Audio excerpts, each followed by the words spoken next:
Well, I live in the bitch ass San Fernando Valley. Um, but I am an LA baby, being why the name that would be the reason why my name is 323JT. So yes, Los Angeles, California is home for me. Where exactly in LA are you from? Be specific. Well, see, the thing is, I've really grown up all around LA, but the part where I spent primary of my life, nigga, as they would say, where do your grandma live? My grandmother lives in, actually, I'm not, nigga, fuck that. I'm not giving out my grandma's location. Nigga, I'm from LA. I'm from LA. I'm from West Side LA. Then we gonna leave it at that.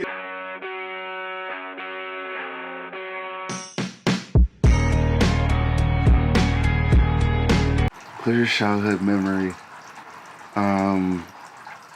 It's pretty depressing, but sitting in the back of my mother's fucking car, on my way to the hospital. This is the first time I dealt with a death, and it was my first best friend, my grandmother's husband. So you feel me? He was my grandfather-in-law, and I just remember sitting in the back of the seat, just like I had just watched 101 Dalmatians at the time, and like maybe like a day or two before, and I just remember like some sad shit happened in the movie, and I like you feel me. I've never dealt with death before, so the only thing I really knew to do was because like you feel me. I saw everybody else was sad, and I had never really experienced like real sadness. I just like reenacted what I saw in the movie, and I was just like sitting there like just like doing the puppy dog face, just like popping my lip and shit. And then I remember my grandma going into the hospital, and I was like, wait, nigga, we at the hospital, but like, I hate hospitals. I was like, fuck, like, wait, this nigga, like, there's something actually wrong. I was like, oh shit. I was like, okay, ma, like, wait, like, this nigga is gone. Like, I was like, you feel me? I was like, once I realized where we were, and like, what the fuck, like, my grandma was like, yeah, it's him.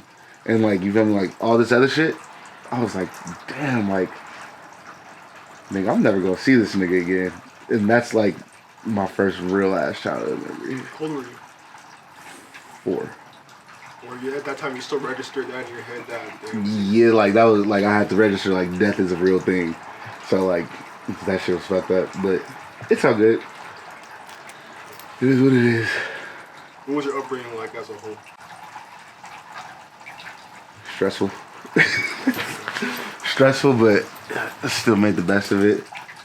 Cause you feel me, like fuck else is there to do in life? You can't just let everything. You feel me, like I just like you feel me the shit I just described about my grandfather. Like I didn't understand that shit for years. Like I'm literally just now coming out the fucking last year. I'm just like is when I really came out like the depression of dealing with that shit because I just never understood for most of my life why the fuck I had to experience that at that age. So. Did you have both parents coming up? Nah. Like, I mean, my dad was in and out of my life until I just, like, finally decided, like, yeah, nigga, I'm not about to just let you keep on, like, you feel me, come in my life, like, then you want to feel some type of way or whatever the fuck happens and, you feel me, shit just goes south. So, really, I was mainly raised by my mom, my grandmother, and Mr. West. That was my father through vibrations and frequencies.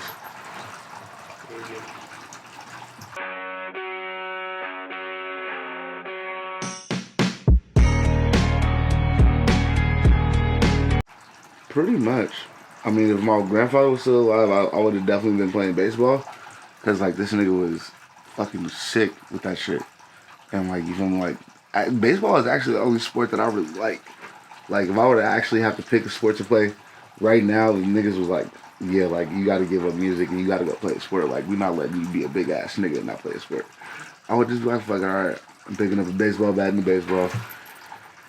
Yeah, so but music was a goal since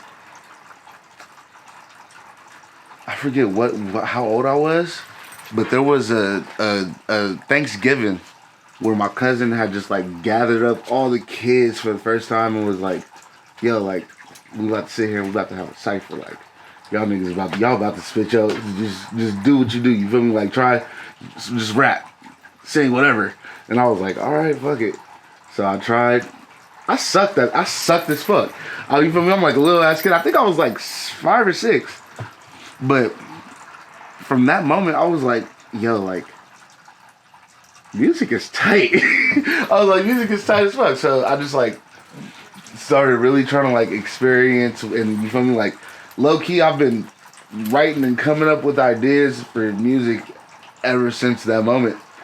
And yeah, so it started around like 5 or 6 that music was like a real goal for me.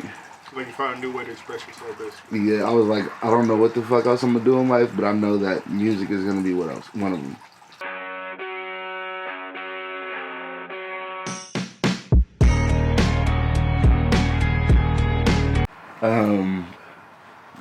Nigga, you giving me all these fucked up questions. I'm okay.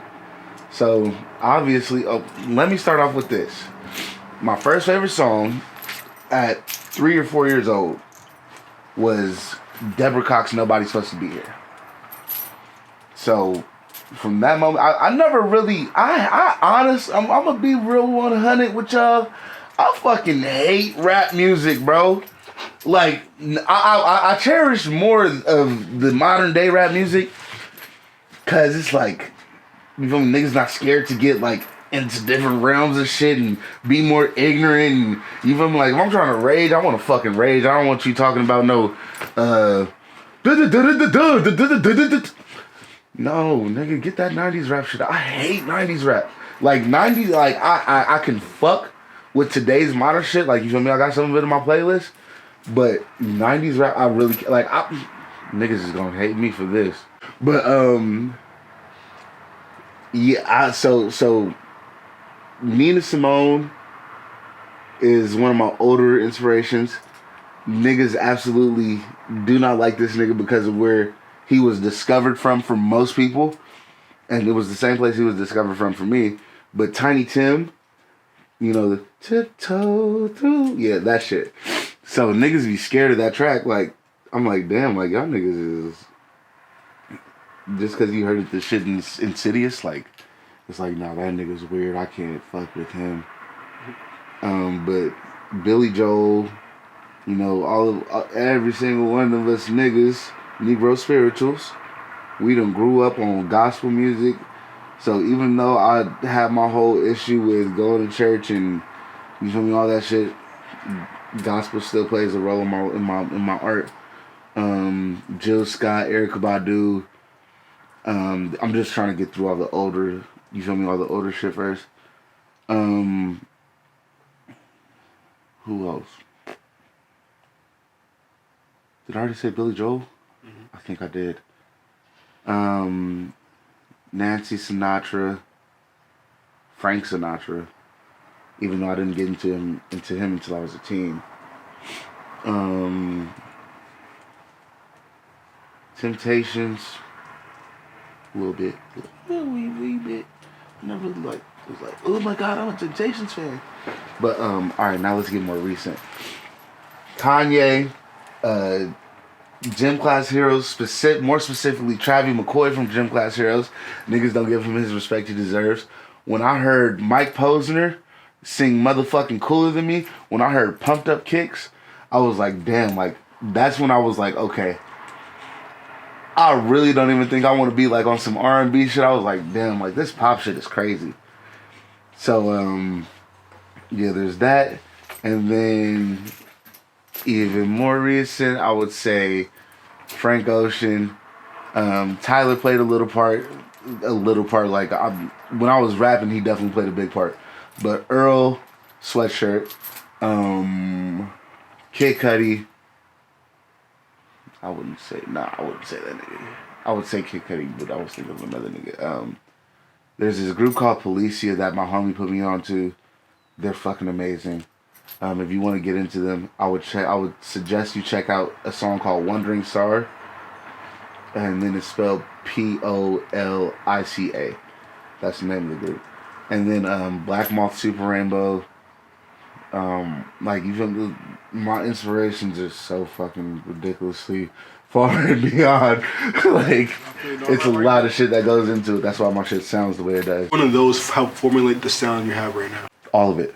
All of it? All of it. That's why nothing that I make sounds exactly the same. Like ever.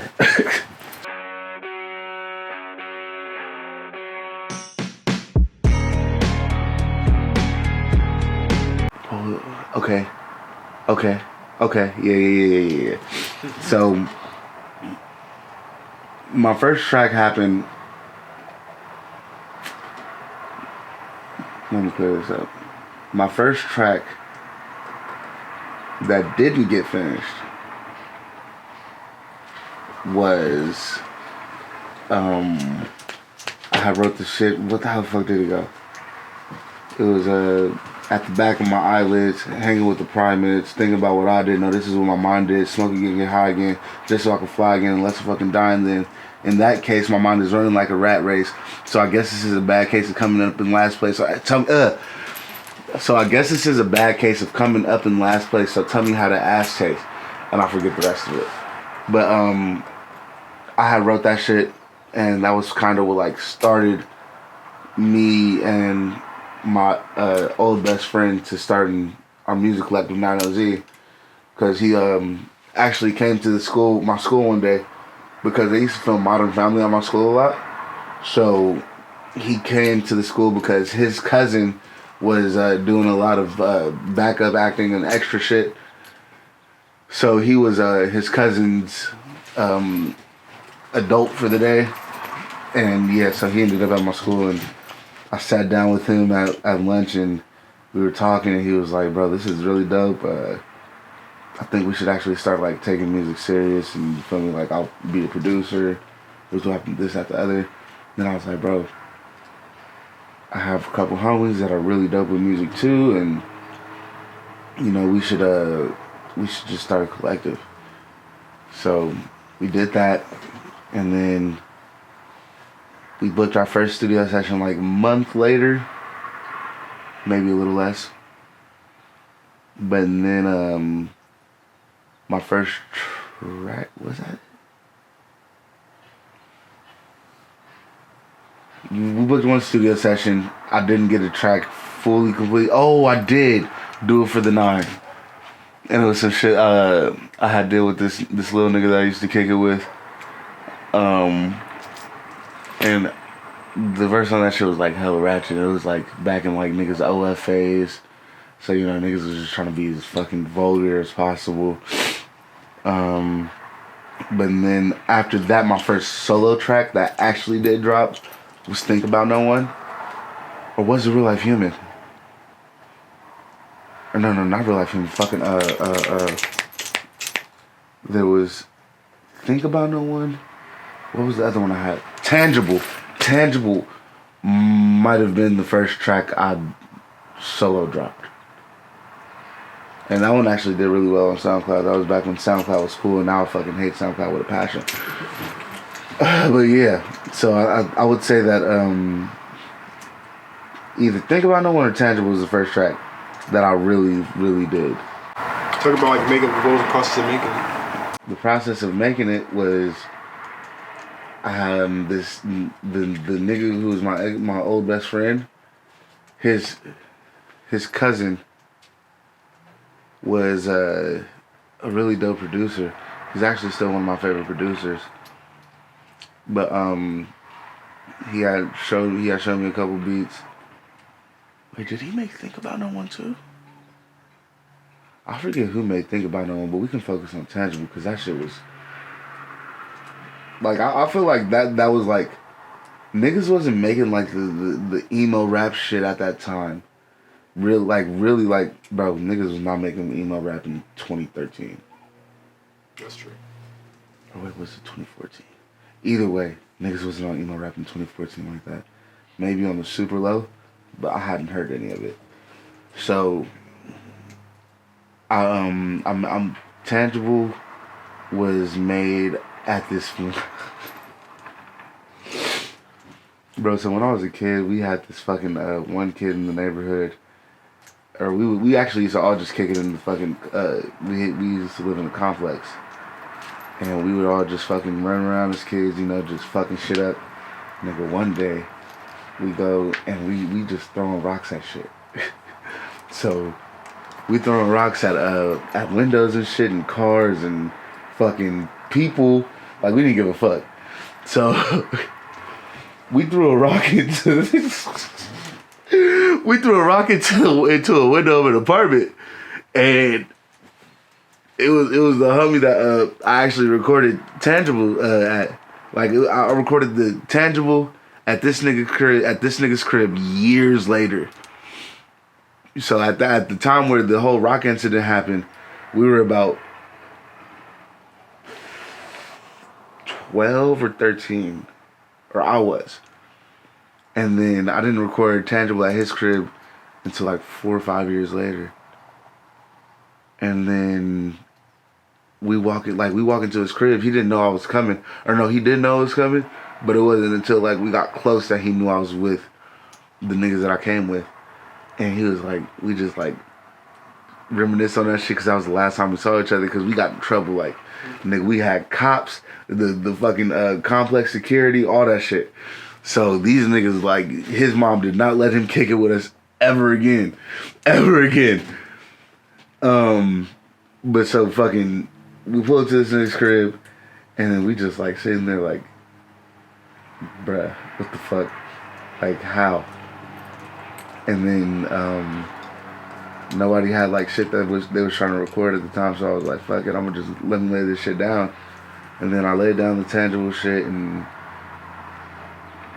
it was up and it was up and it was up and it was stuck.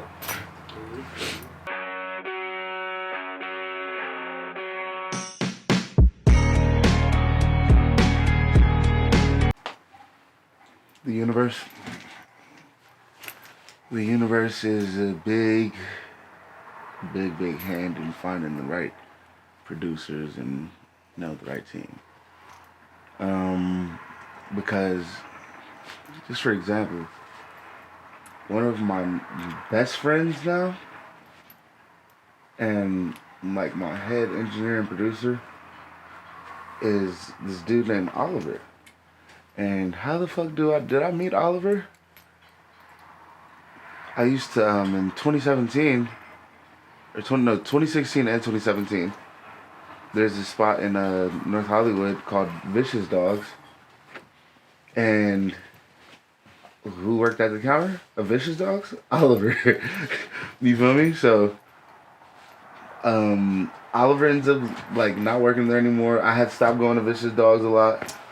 And then this other dude I used to kick it with, he introduces me to his cousin, Yazzie. And he's like, yeah, you can go pull up on her. Like, you feel me? Like, so me and Yaz, like, we make plans to link up, and you feel me? I go over her house because she's a sick producer. So, you feel me? I pull up on her, and who just so happens to end up being her roommate? The nigga that worked at Vicious Dogs. And as soon as we saw each other, it was like you would have thought we've known each other for fucking ever. Because literally, this nigga, he walks, I remember it like it was yesterday. Oliver comes out of his room, was like in the kitchen area over here. And he walks out of his room, and he like stops like right at the fucking at the door frame of the fucking kitchen. And he's just like, are you fucking kidding me?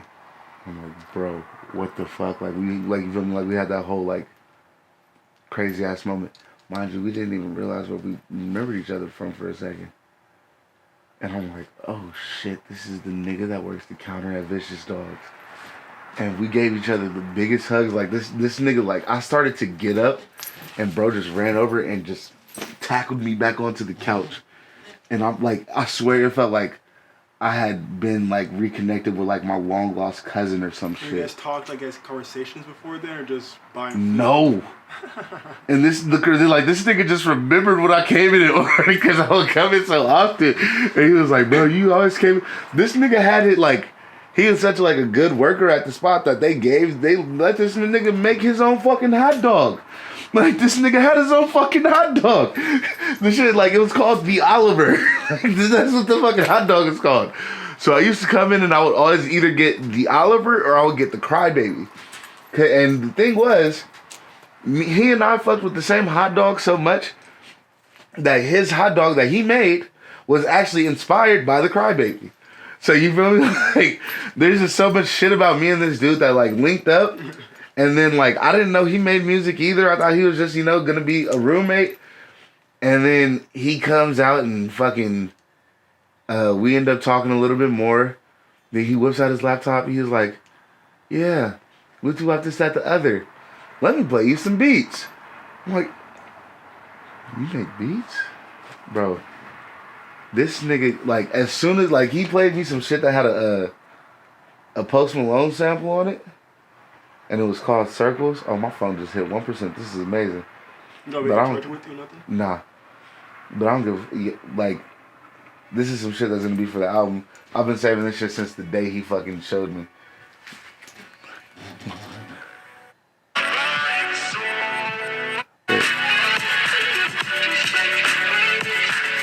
Like, this nigga made this beat, bro.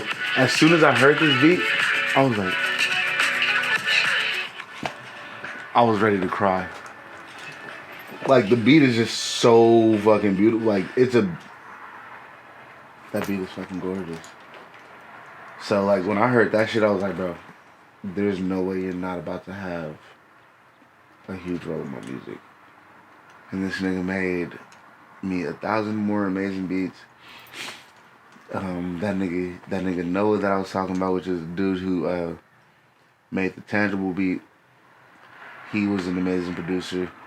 The way I met him was through his cousin. Like, it's never like you feeling like, damn, I made a lot of niggas through cousins that I end up working with. I just thought about that shit. What the fuck? Because there's actually a couple other people that I work with a lot. This nigga Nigel, I met through his cousin. Who else? Fucking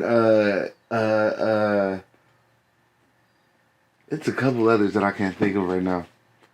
But I met a lot of niggas through their cousins. And it's funny because they don't even talk to their cousins like I talk to their cousins. That's the craziest part. Like, they just do not. I don't know. I do not know. And I don't talk to their cousins like I talk to their cousins.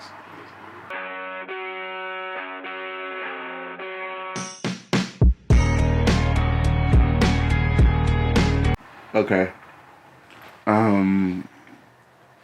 Cigarettes on a Playground. I would like to start this off by just saying, Louis motherfucking Kang, I love you to death, nigga. You're an amazing instrumentalist. Please never stop giving the world those fucking rips, and keep, bro, don't stop, please. But, so that started with, I met Louis at North Hollywood Skate Park, and he's just such a dope person that I was like Louis is like the type of person where it's like, you feel me, like, I wouldn't say he wouldn't hurt a fly because I saw this nigga kill a bug before, but he's a very gentle person, like, you feel me, like, he's very chill, like, he just wants nothing but peace and respect. So I just seen how, like, the type of person he was, and I was like, yo, this dude's dope. Found out that he actually did make music himself, and you know, he's a super sick guitarist, bassist, pianist. Like, he just doesn't stop with him, and he also plays the drums. I've just never got to experience that yet, but I don't really like drums like that, so that's why. But so I was talking to him a few times, and I was like, yo, dude, like, you know, he went to school right down the street from my house. So I was like, yeah, just come over after school, and, you know, let's just jam out. Like, let's just make some shit. So we actually just started as not even Cigarettes on the Playground. Like, we literally were just he was coming to my crib, and we would just play. And, you know, he would just play the guitar, or play the piano, and then I would just sit there and freestyle. Like, it was a couple times where I'm just sitting there making food, and Louis just sitting there playing the guitar, and I'm just, fucking around. I'm recording it on my phone, just so we have the ideas and shit. And then we actually came up with a song that I used off of, like, that shit happening. It was it's on my first 323 JT album, Death by Love. It's actually the intro. It's the feelings off Erica and Jerica / 2Ps. So we came up with that just in that time. And then I remember, like, maybe a year after he started coming to my crib and, we started fucking around and making shit. I was at this park by my house. Like, there's a park by my house where I've come up with a lot of my greatest ideas and a lot of my, like, you feel me, like, I don't know, there's just something about that park that inspires me. And then I go there one night, smoking weed, just, rolling up spliffs and shit. And then there were, like, some fucking tweakers just walk through the park. And then they come into the playground. And I'm like, okay, like, what the fuck are they looking for? Like, I see them just looking around on the ground. In the playground, though. Alright, I'm like, what the fuck could a smoker be looking around on a playground for? And then he comes up to me, he's like, yo, I'm sorry to bother you, but, by chance, would you happen to have a cigarette? And I'm like, nah, bruh. I was capping, I had a pack on me. I always have a pack on me. But so I'm like, nah, bruh. And then I'm getting ready to go on Instagram and talk shit about the nigga. And I'm typing this shit up on my story. I'm like, LMAO, these smokers are looking for cigarettes on a playground. And I'm like, wait. I was like, hold the fuck up. I was like, that shit low-key sounds crazy. Nigga, cigarettes on a playground? I was like, okay, I don't think I can post this. And so I deleted that shit immediately. I hit up Louis the next day and I was like, yo, I got an idea, bro. I think we should start a group. Or we should start being a duo. And then thus Cigarettes on the Playground was born a couple days later. And we fucking just did it. And then now I have my guy Oliver in this shit because he's actually a sick instrumentalist too. And a producer. He's actually who did all the production. Like, besides the instruments, he did the production of the whole, and the mixing, mastering, and all that shit of this project, Angels Praise for Demon Slayers. So, yeah, that was, that's just how that went. And then, what does this project mean to you? That's exactly what I was about to ask. That project means a lot to me. Because I'm a very spiritual person. And, like, it's not like, I'm not, like, regular spiritual where it's like, like, niggas be like, oh yeah, I'm into the astrology and I listen to the signs of the universe. I'm like, nah, nigga, like, I really feel like my spirituality is, like, really different because I, like, a lot of my shit is wrapped in the heavens and in hell. Like, any of my shit that you listen to, there's always some conversation of heaven and hell in it. Like, literally, I feel like I'm always being pushed, like I'm being pulled by both sides. You feel me? Like, so that project was like I was talking to the homie and he was like, bro, that shit was like a spiritual cry for help.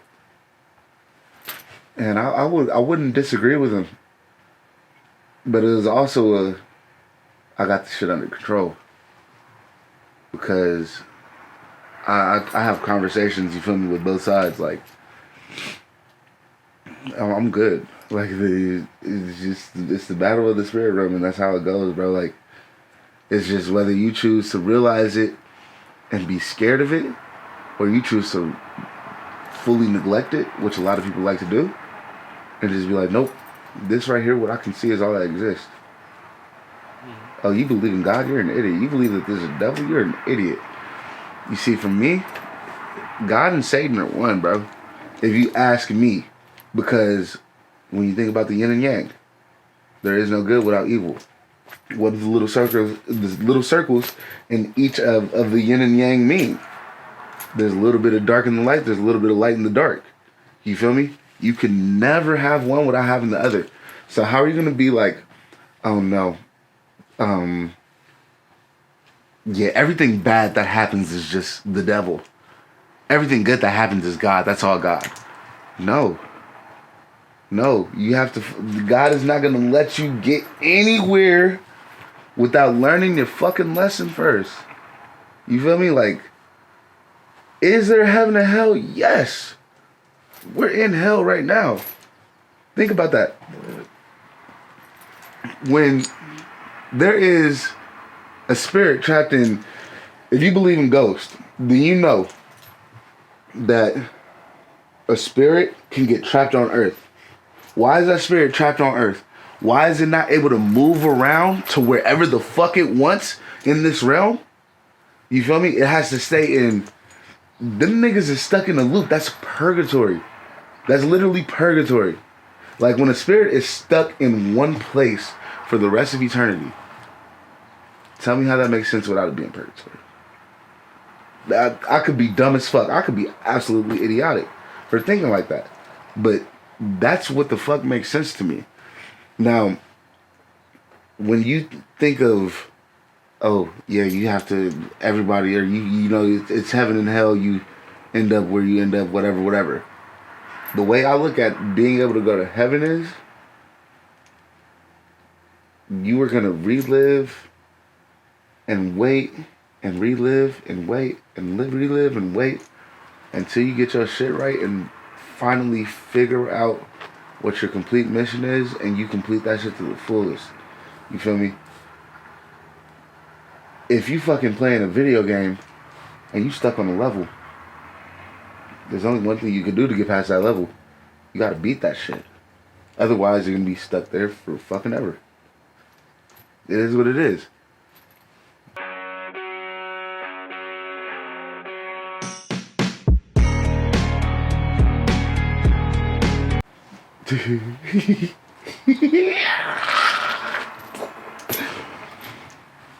I love Death by Love. The album is cool. That's what I can say about that shit. That shit's cool. It definitely did a lot for me. It was what I needed it to be for the time it was. But also at the same time, as I was finishing Death by Love, I was also working on a way crazier album. But then I even put that album that I was working on aside because now I'm working on an even crazier album. So Death by Love is like it's a stepping stone, but it's a beautiful stepping stone because, you know, like a lot of good shit has come from that album. Like I absolutely adore the intro song, you know, Real Life Human is beautiful to me. Everybody's favorite song on that album is Tell Me, and I fucking hate that song. What was the interlude is Miss Call, and I actually respect that one because the thing about Miss Call is it was me breaking down or it wasn't me breaking down the story. Miss Call is literally a real ass voicemail, just so that everybody knows. Like that voicemail is so fucking real and disgusting that it's ridiculous. And it's actually like this dude that's like notorious for having girls fucked up and getting them like strung out on meth and shit. So that was like kind of like my feministic act is what I would say. Like I did that for nothing but the women that have been fucked up by this nigga. And you feel me? I wanted to expose what the fuck was really out there. So 5 songs is another one that means a lot. Like all those songs mean a lot to me. Especially, bro, and this shit is crazy.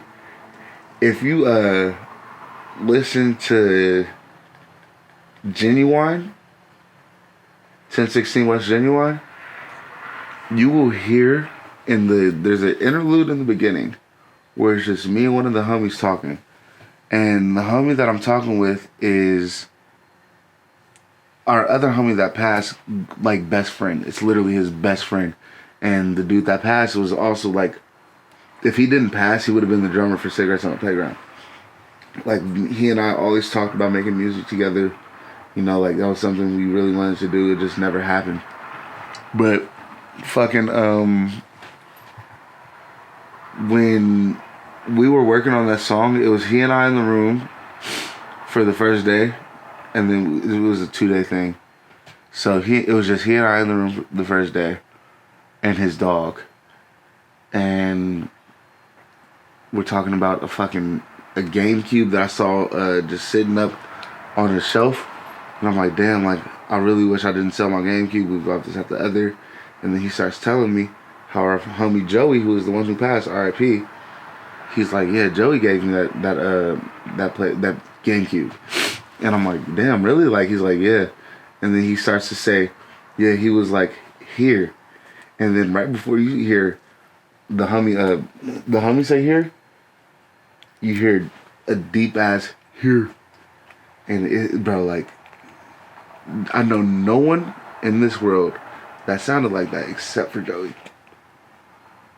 Like, literally, the homie is on that shit in spirit, and that is the deepest shit I could ever ask for. And the craziest part about him being on that in spirit is the fact that he had a death by love. Like, literally, he fucking was at the homie Hector's house, and he leaves the homie Hector's house because it's his birthday, and he would have loved to have just stayed at Hector's and just jammed out for the rest of the night. You feel me? But it was this chick he was talking to. He was like dating, and he leaves because he's like, nah, bro, I love this girl. Like, I'm gonna go with her. Like, you know. So he leaves, and they end up getting into a fucking car accident on the freeway. Like, the odds, you know. And then he pops up on this album, Death by Love. Like, that shit is crazy. But all that shit, like, especially shit like, even like Joey's death was death. Like, every one of my friends' death has pushed me further in music because I feel like as they go, they attach to me, and I get to like tell some parts of their stories, and I get to, like, you know, like, really like tap in with what they expect. Like, all my niggas that have passed have always been like, JT, like, you're great, like, you're gonna do amazing shit. Like, oh, I haven't lost anyone that was like on some like real hater ass shit. Like, every single one of my niggas that I've lost have always fucking believed in me and pushed me and inspired me. So that shit fucks me up sometimes, but at the same time, I'm like, bro, like, I gotta keep on pushing forward for them. So, like, that's why I make sure, like, everything sounds so much fucking crazier than the last. Like, when y'all get this next album, y'all are not gonna believe, like, this it's already done. I'm just dropping it a year later because I don't want to let it go to waste. You know, but like, I was about to drop it on September 9th. And if I would have did that, bro, I just dropped Death by Love the beginning of last year. You know, so it's like, if I would have dropped it right now, it would have been like, damn, I mean, this nigga's progression was crazy in a year and some change, but it still wouldn't get what it deserves. Like, I can't. This album is gonna be called Dreams Kill, and you know, like, what the fuck is all this shit that I'm talking about? Is dreams killing, like, you know, like, literally. So I just can't let this one go to waste because it's so much greater than Death by Love. Even though Death by Love is fucking amazing in my eyes. But yeah, the progression and all that shit is fucking. You just have to hear it.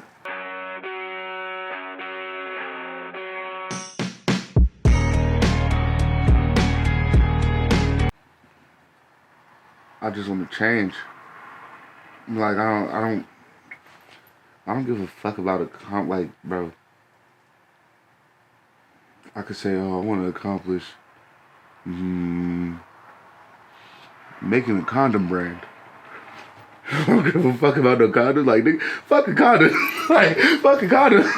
I honestly really don't know, because all I look to do in my life is to inspire and to project greatness and make people believe in themselves. Like, I just know what it feels like to know what it feels like. I just know what it feels like to hate yourself and fucking want to go. Like, I hate that feeling. Like, I don't want niggas to feel like that, bro. Like, when I dropped like a love kills, that was like the EP with all the scraps of Death by Love.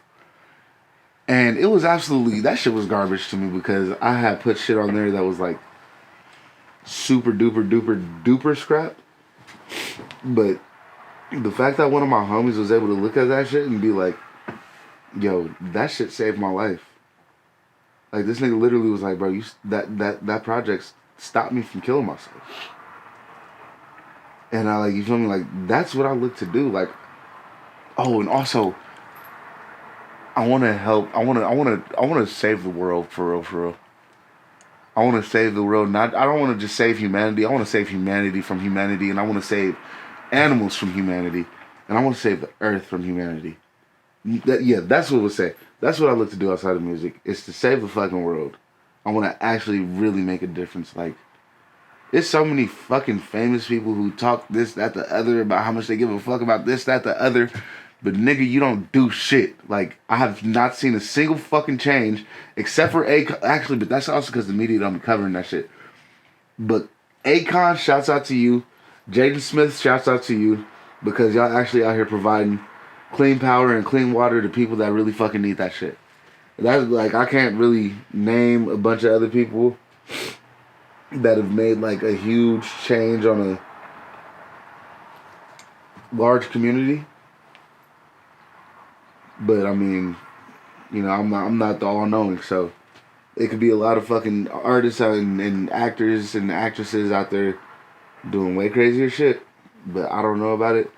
But I know I want to do some shit where it's like on a global scale, and I don't want like hella credit for it.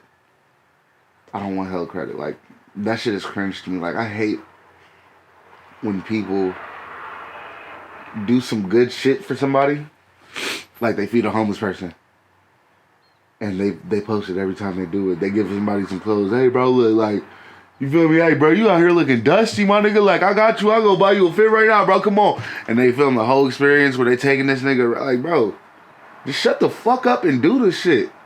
Like, this nigga does not, bro. Why?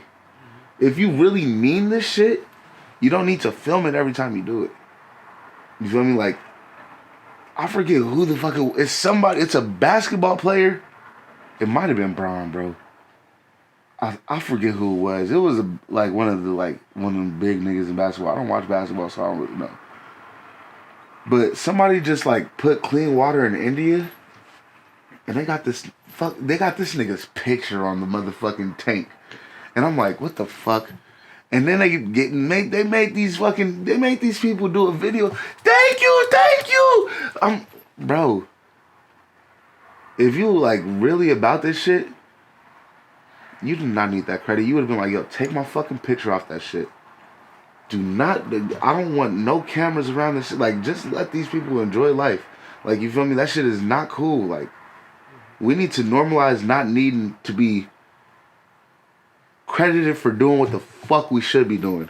Now, if I put some work into writing on somebody's project, give me my credit on that shit.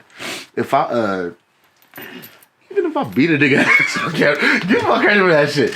But I don't want credit for my good shit. You can go ahead and show the world the bad side, or you can go ahead and show the world the creativity. But don't show my good deeds, because that kind of takes away from really being a good deed. Now you're just doing it for the credit of looking like a good person. Take it out of my taxes, but don't tell nobody. That's fine.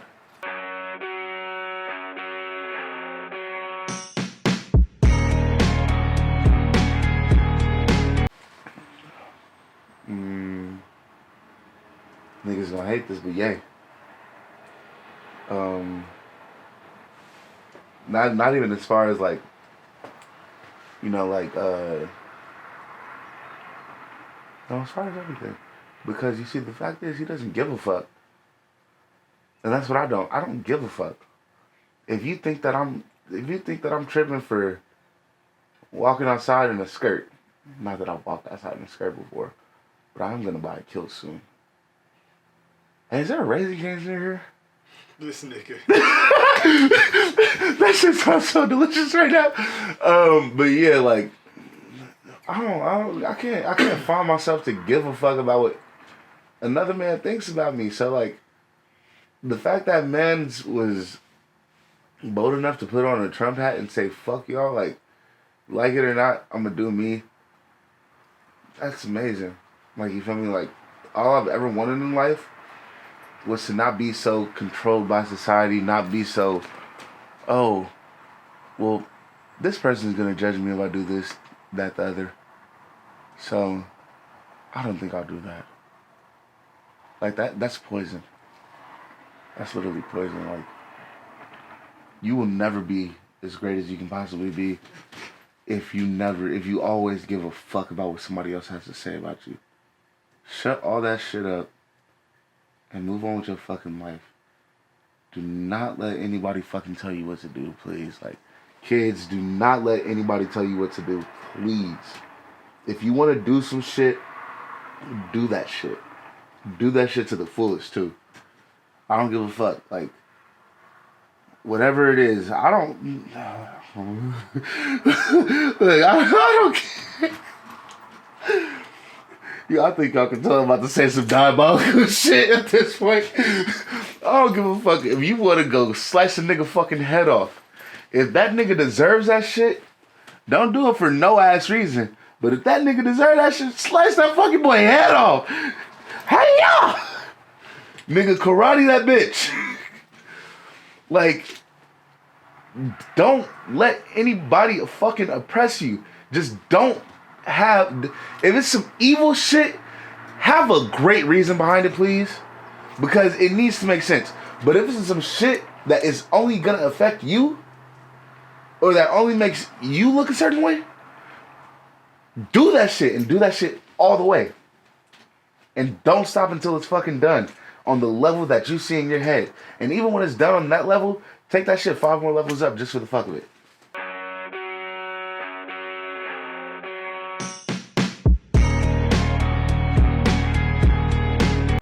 It's something that, I mean, okay, so the thing is, like, in my elementary schools, I went to a lot of different elementary schools because I would always like get kicked out or got in trouble, or the teachers would just complain a lot, or I was moving. So I always went to a whole bunch of different elementary schools. You feel me? I was around a bunch of different type of people. So that's like kind of where that started. And then after elementary school, I culminated from Hillcrest, and that was a primarily black and Latin school. So cool, know how to move. I already know how to move around my people. You feel me? So after that, my mom sent me to Paul Revere, which is a predominantly white school in Brentwood and all this other shit. So when I went there, I was like, oh, this is dope. You feel me? Because it was still very, very diverse. So I got to learn how to maneuver around every group. You feel me? Like, just like my music choice. It's all over the place. So why the fuck would I want to have friends that are not all different fucking walks of life, I want to make friends with a fucking Martian. I would take a friend that's from the KKK. Like, I don't give a fuck. Like, if I ever found out I had a fan that's from the KKK, nigga said, boy, now let me tell you about that nigger 323 JT. He be spitting. I'll be like, you know what? Thank you, Mr. KKK man. Hopefully your ass come out of racism. I hope I can do that for you, because you ignorant as fuck, but thank you. So you feel me? Like the thing that was dope about the whole going to Paul Revere was, like I said, it was very diverse. Got to learn how to move around every single crowd, and then that's also a dope thing about skateboarding.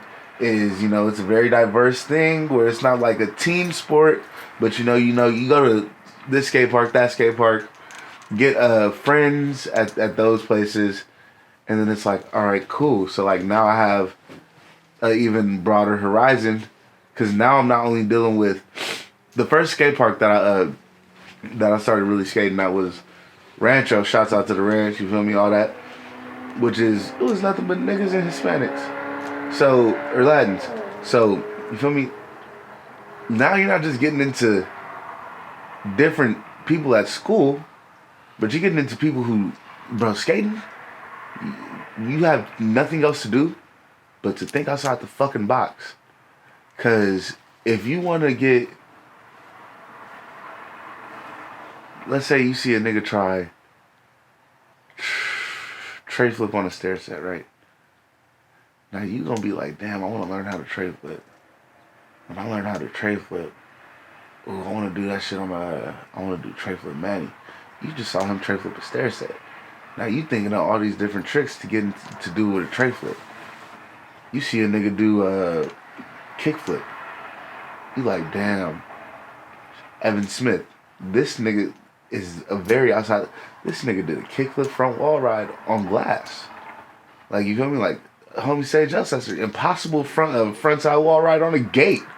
Like, you feel me? You think outside the box. So now, when you take the skating elements along with the just meeting different people, like different walks of life elements, you feel me? It's a different type of training, because now you're like, okay, boom, the skate world is like this. You feel me? I'm learning to think around shit. Excuse me. Now, if I meet a white chick, right, who doesn't really get anything in the black culture, she can probably see that skateboard and be like, oh, you skate, my brother skates, we do up this, that, the other. You feel me? But that's still just a basic thing. Like, that's not really getting outside of the box and thinking. That's just, okay, you feel me? We have something else to talk about besides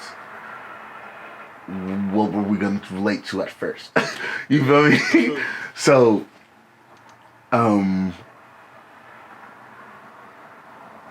the crazy shit is, like, I'm going to go back to being at Paul Revere. When I was at Paul Revere, I would walk around school. Of course, I hang out with all the gang members.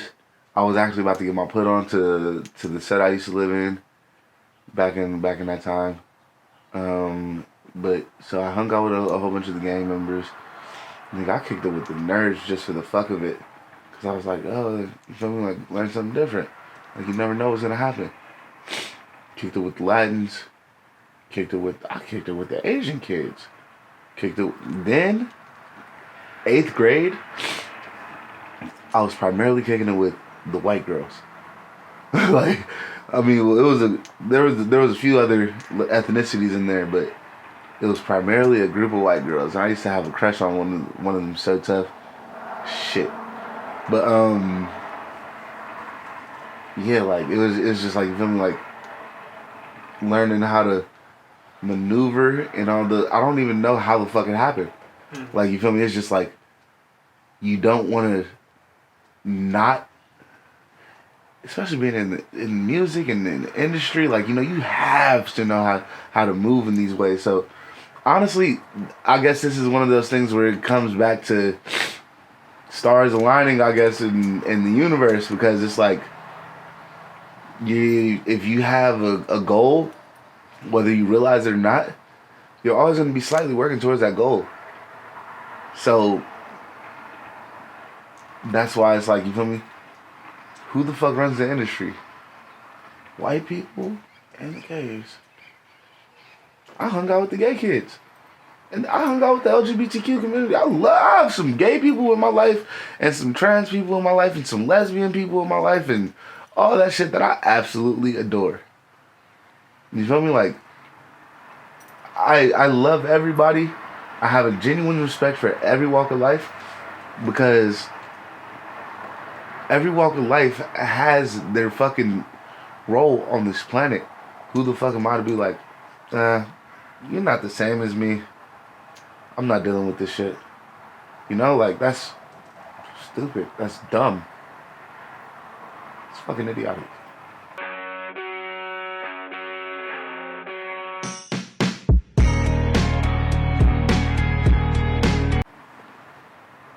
I can't even do that because that's just mental health, nigga.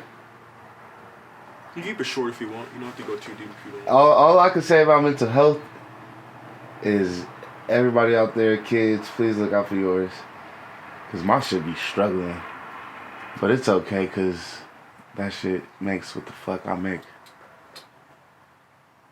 That's all I can say about that.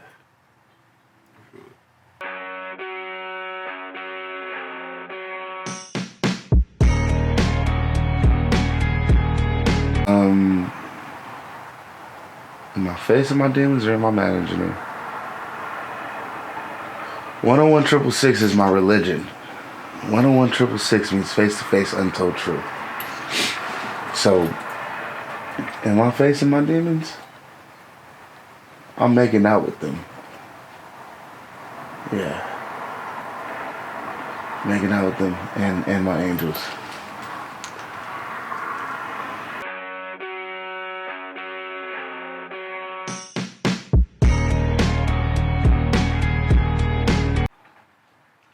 It's like having a fucking kid. It's like, damn, like, nigga, you just came out my sack. You just came out my fucking sack. Like, damn, like, I work for y'all. It's like, yeah, you like literally like, it's like raising, no, it's not like having a kid, it's like raising a kid. Because it starts out as an idea. Then that idea starts to slowly come to life. You start to really like picture what you want this idea to be. It's like making your, like, it's like making a test tube baby in a sense. If you like, but like not like a test tube baby, like, you know, you just shoot that motherfucker up into the coochie. I'm talking about like a test tube baby, like, nigga, you literally sitting there like picking everything you want. Like, I want this nigga to have one blue eye and one purple eye. Like, I want this nigga to have fucking golden brown skin, and I want him to have blonde hair with fucking nigga size 4 feet. like size 4 feet as an adult. Like, you literally sitting there like, feel me, fully laying this nigga's whole shit out for the rest of his life. This nigga's only gonna live to 38. Like that's what it's like. Like, literally you're flattening out, like, picking everything about this child. Like, you're literally making this child from scratch, nigga. Like, that shit is wild. Like, when I finished Death by Love, bro, and then it's like, the craziest part is, like, you know how parents, like, still wish it's shit they did better in their child's life that could have changed and made their child a better kid? Like, it's like that. Because even when I go back and listen to Death by Love, like, Fall Back on is the last song on the album, and you feel me, like, I look at that song and sometimes I wish I would have went with this other version that I had of it. You know, I go and listen to some of the other songs and I'm like, damn, I wish I would have added more vocals on that. I wish I would have took out some of this. Like, you feel me? Like, it's literally being a parent. It's literally being a parent. That shit is so crazy.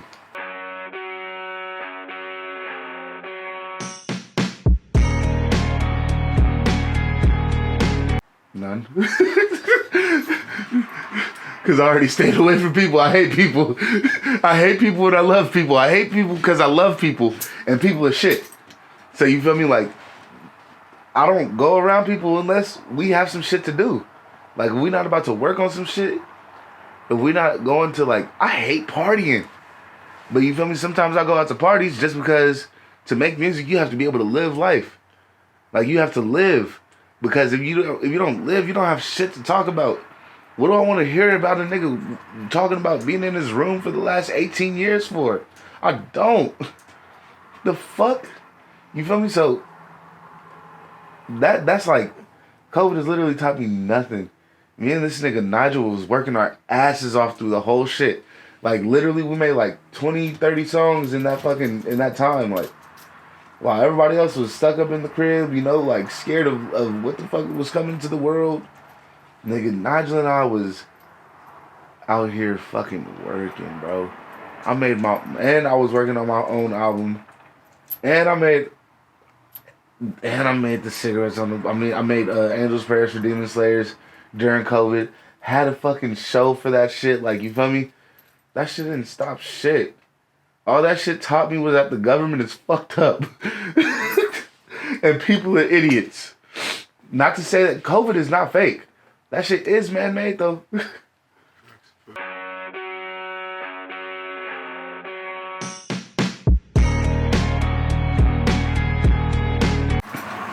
I don't have one.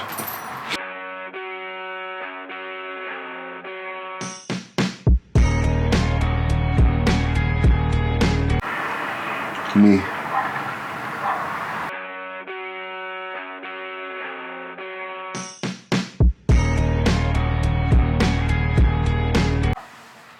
I'm gonna change that shit on my kids.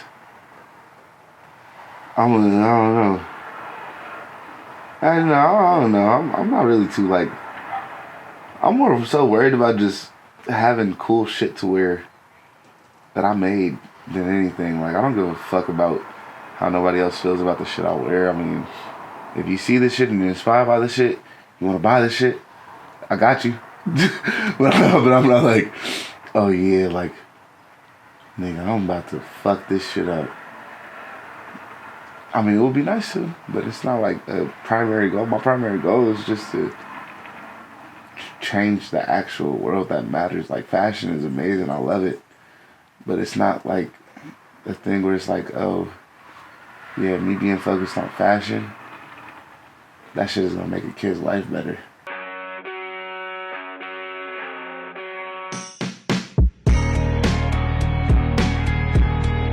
What's next for me is going home and masturbating after I eat some food. And then after that, I might paint a little bit. Go, sleep since I haven't slept really, and I'm off 2.5 hours of sleep right now. Then after that, I'm gonna work on some more fucking music. My brother and I are supposed to be dropping a little project or EP for our birthday. My brother and I have the same birthday, October 16th. I'm also supposed to be dropping a new Cigarettes on the Playground EP. So hopefully that comes out soon. Finishing up the last shit for the album, doing music videos. Dropping some more Love Deity merch. A lot of shit as usual. I'm always fucking working. I'm one of the hardest working fat motherfuckers you will ever see. Go. I appreciate you, my G. For real though. Thank you though. Thank you. Appreciate you, bro. Real shit. I already knew it was gonna be a good interview. I wasn't even tripping on you.